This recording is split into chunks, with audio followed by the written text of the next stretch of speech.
Welcome to the podcast From Girl to Great. I'm your host, Alana Kendall. In this episode, I spoke with Dr. Mitzi Krockover, an internist and a leader in women's healthcare innovation. Mitzi shared her incredible journey from studying psychology to being the founding medical director of the Cantor-UCLA Women's Health Center.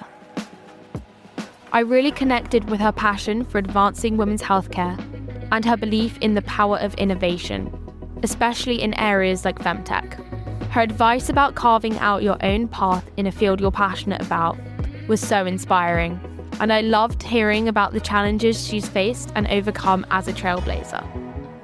Mitzi also hosts the podcast called Beyond the Paper Gown, which is an amazing resource for anyone looking to learn more about women's healthcare. I've linked the podcast in the show notes. Let's jump right into the conversation with Dr. Mitzi Krockover. Hello everyone, welcome back to From Girl to Great. I'm really excited to introduce my guest today, Dr. Mitzi Krockover. Mitzi, would you introduce yourself, please? Sure. So glad to be here. I'm Mitzi Krockover. I am an internist by training and previous practice, and my area of focus is women's health. I have a history of starting as the founding medical director of the Cantor-UCLA Women's Health Center. They went on to Humana Insurance Company as vice president of women's health, and now am currently in the women's health innovation space. We can talk more about why that is. And I'm also host of the podcast Beyond the Paper Gown, which focuses on women's health and not just our medical conditions, but all the factors that impact on us. Would you mind briefly explaining what an internist is? Oh, good question. So it's really an adult medicine primary care provider. We do 3 years of residency and in all the different organs and organ diseases like diabetes and high blood pressure and heart disease and kidney disease and that kind of thing. And then some people go on to subspecialize in those different areas as cardiologists, nephrologists, and so on. Thanks for that explanation. Sure. Could you tell our listeners a bit about your education journey, please? Oh, so long and so long ago. Actually, this might be useful for your listeners because I didn't have a typical pathway to what I do. And the moral of that story I'll start out with is you don't have to have a typical pathway. I went to college and I was going to be a psychologist. I did some work during breaks and things like that. And professionals said, you know what, you should really think about being a physician. And so I said, okay, I never really thought about that. And I'm already in my sophomore year, and I got some bad advice from my advisor to start taking certain courses and then trying to catch up from the courses I didn't take at the same time. So that was pretty much a recipe for disaster. So I decided, okay, maybe this isn't for me. And I went back to psychology, but it was still nibbling at me. So by the end of my senior year, I went ahead and graduated. And I said, you know what, I really do want to be a doctor.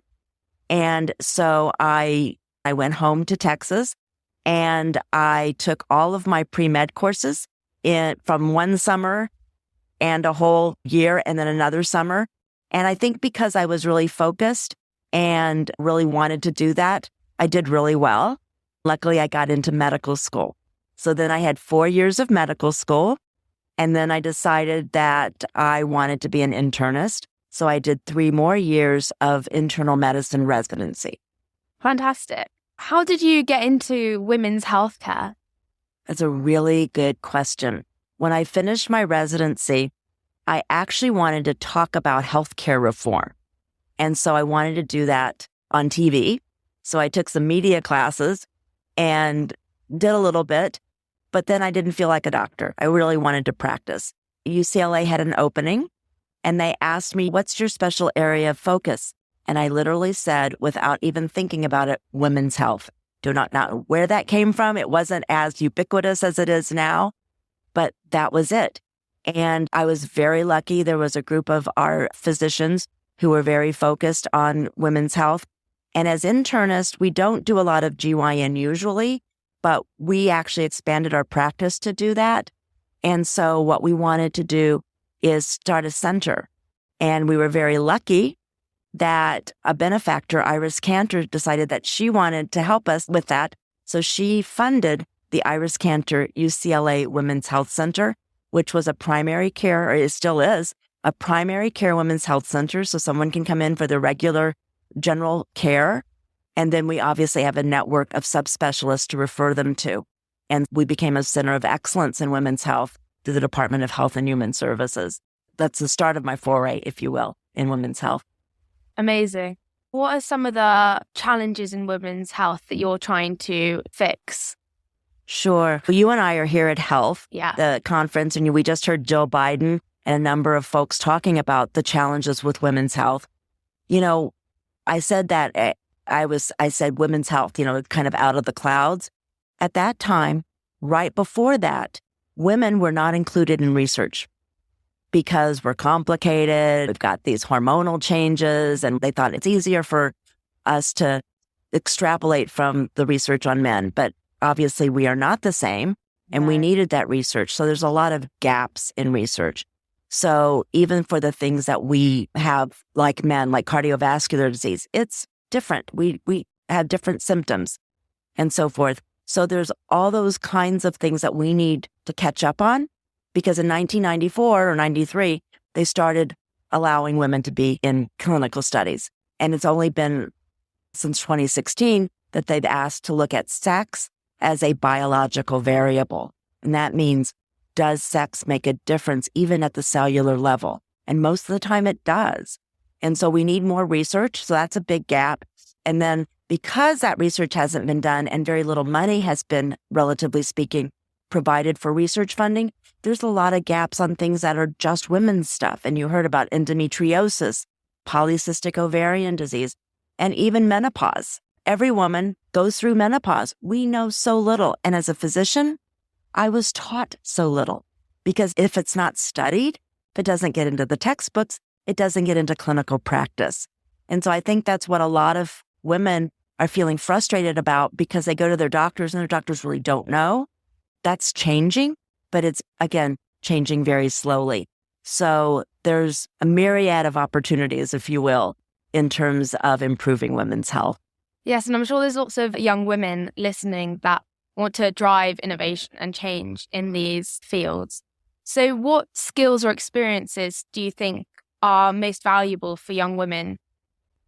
I would say curiosity. If you're not curious, you're not going to look at different things and different opportunities.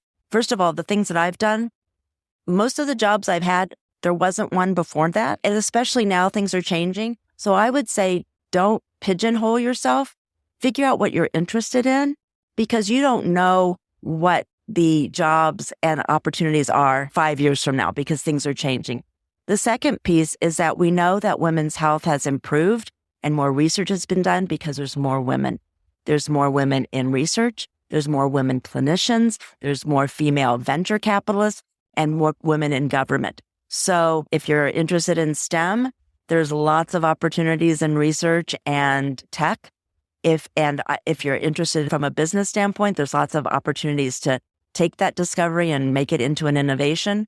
I would say figure out what it is you love and then try to find ways to do those things. And a lot of entrepreneurs, especially, really draw upon their own lived experience. The reason I became so interested in women's health innovation is because women were coming to me for my medical expertise, because they were creating companies to answer questions and solve problems for them that they couldn't find either in the healthcare system or on the shelves for their own healthcare problems. And so they were creating the solutions. And that's what you're seeing over and over again.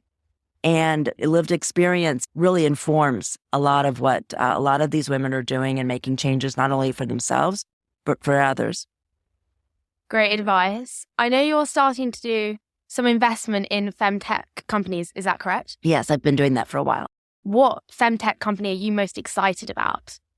Okay, well, let's go back. So femtech was a coined word for digital health applications to women's health, but I think it's now become much more broad. It's kind of women's health innovation, if you will. And when we talk about women's health, We're talking about those issues that uniquely manifest in women, like reproductive cancers and menopause and hormonal changes and pregnancy and that kind of thing. But there are also diseases or conditions that manifest disproportionately. So more women may suffer from autoimmune disease. You heard in the conference today, Alzheimer's and osteoporosis, for example, and then those that manifest differently, like we talked about heart disease. So what am I most excited about? I think I'm excited about the fact that while there's such a need and continued innovation in the maternal health space, we're seeing more innovation to some of those other buckets, if you will, for osteoporosis, for Alzheimer's, for menopause, and also seeing the interconnections between maybe the hormonal changes that we experience and some of those other conditions that we have that maybe we share with men, but we experience them differently. There's all sorts of medical devices. There are medical services. There are therapeutics. There are diagnostics. Two of the most interesting things to me in terms of categories are AI and AI-informed innovation that, again, will be based on data on women. And then the second one is putting more responsibility and opportunity in women's hands. So we know about the pregnancy test, but now you can test for all sorts of things. You can test for your different levels of hormones in your body. You can test for so many things that you can do at home. And at this conference, we even saw kits that were provided for patients to do some of that on their own. If you could go back in time, what advice would you give to your 17-year-old self? The theme of this conference is be bold.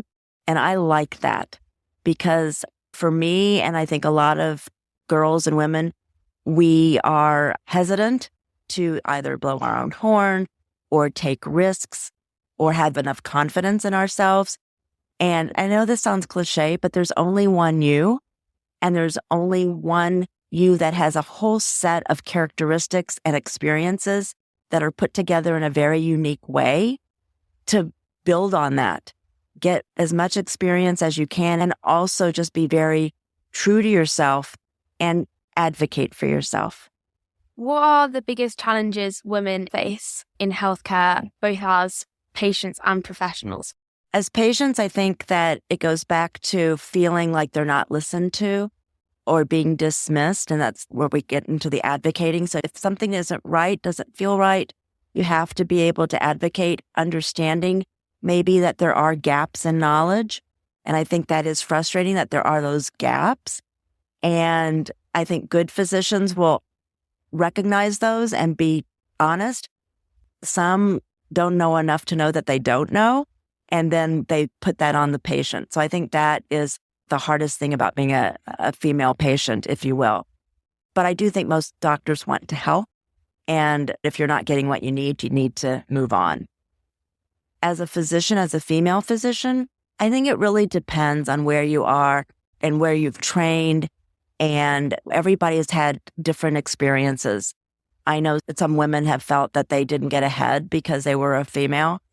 I don't remember having that challenge, and I guess I was lucky. I do think that if you look at how the workforce is set up, even in medical school, it's hard to be a mom. You do hear stories about women trying to lactate in like closets because there's no lactation room in a hospital, that kind of thing. When I was running the Women's Health Center, we always joked one of us was always pregnant. So we figured out a way to share when somebody was on maternity leave, we would take their patients and we would try to make it seamless for our patients and let them know ahead of time, and we would share records. So I did start a lactation program at Humana for my employees. Amazing. So that was a lesson learned. But they're just in terms of flexibility, understanding that most women are caregivers as well. So they're really juggling a lot. We saw that certainly during the pandemic. So I think that that's the big challenge for female physicians. It's putting a round peg in a square hole sometimes because the system really wasn't made for women. It was really made for men who had women at home, if you will. Mm-hmm. So hopefully those things are changing as we get more women in leadership And I think also men are much more open to making changes. What is the area of women's healthcare that you would like to see the most effort devoted to in coming years? That's a hard one because there's so much that needs to be addressed. I will say that I think that in the United States, you've probably heard this, that we have one of the worst maternal mortality. And as someone said, women are literally dying in childbirth, and it's getting worse when you think that shouldn't be the case. And we know that Black women are 3 times more liable to die during childbirth. I think that we need to figure out how to take better care of our pregnant women and figure out why this is happening. Peripartum depression is a huge issue, and it not only affects the woman, it obviously affects the baby and the care of the baby, and it also affects the family. So that's one area that I think has to be a priority. But again, I think there's so many other areas. Heart disease is the number 1 killer in women, and we have worse outcomes when we come to the hospital. Some of that is misdiagnosis and not understanding that. Some of it is it a different kind of disease? So that kind of thing. Osteoporosis, we don't have a good therapeutic for osteoporosis. 80% of people with osteoporosis are women, and you have a much higher risk of a hip fracture. Hip fractures can not only immobilize people, but it also can kill them just because they get pneumonia, because they're in bed and all of that. We need more therapies for those kinds of issues. And I think mental health in general for women, and I think it's so multifactorial that it's not just you treat depression in women, you've treated depression in women. You really have to figure out what the biology is and what the external factors are. So those are some of the big buckets. The others that we've heard about, endometriosis, 1 in 10 women have.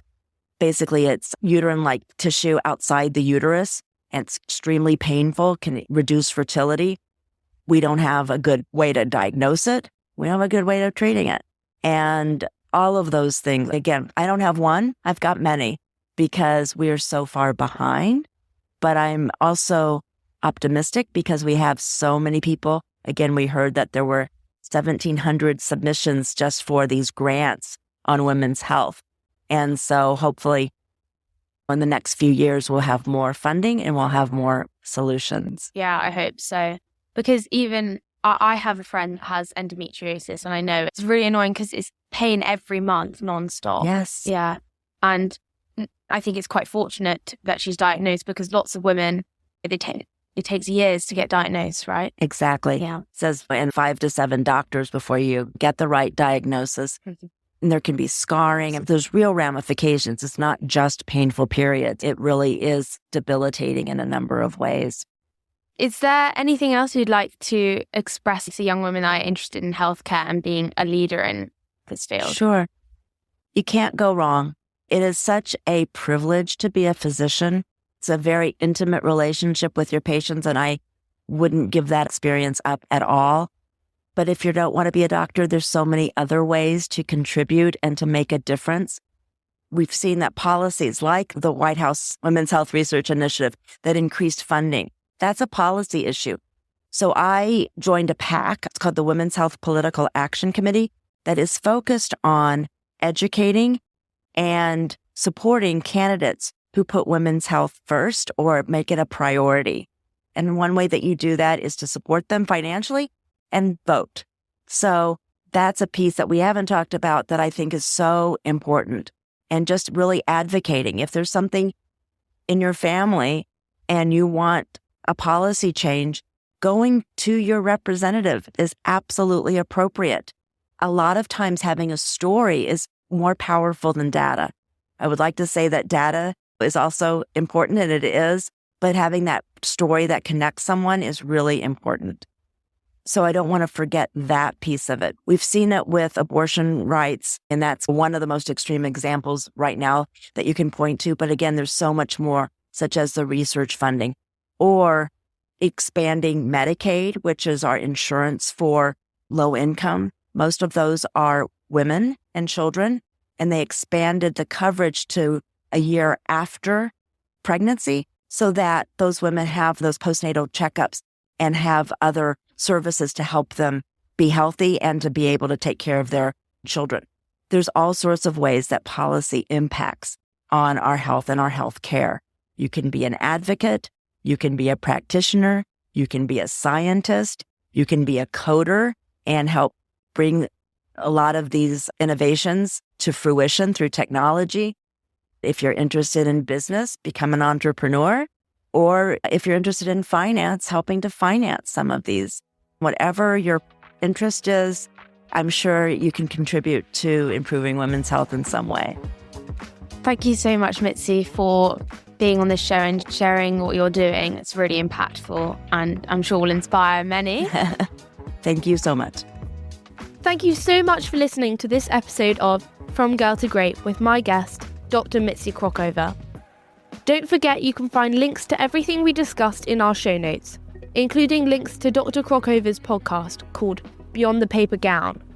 And remember to follow this show wherever you get your podcasts and check out fromgirltogreat.com for more episodes and information. Goodbye!